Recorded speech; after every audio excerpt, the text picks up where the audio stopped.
Ottawa was a very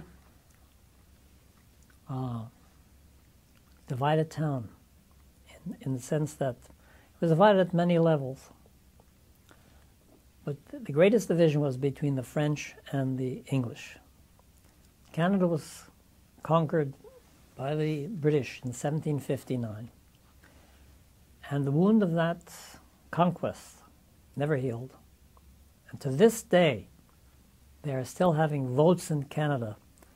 There's a separatist movement in Quebec, as you probably know.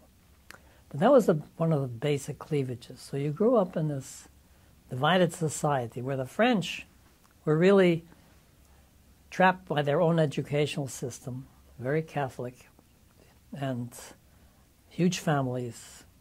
They were the hewers of wood and drawers of water. In the general sentiment of anti-Semitism, which prevailed, remember I'm growing up, this is now the late 20s and 30s. It was a period which spawned Hitler, and the anti-Semitism of the French was violent. The anti-Semitism of the British was contempt.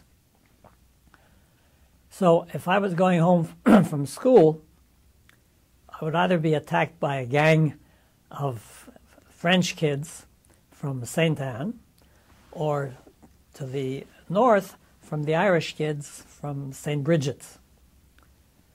And so you learn to fight your way. And as a matter of fact, my sport was boxing, because my father would not tolerate having me run.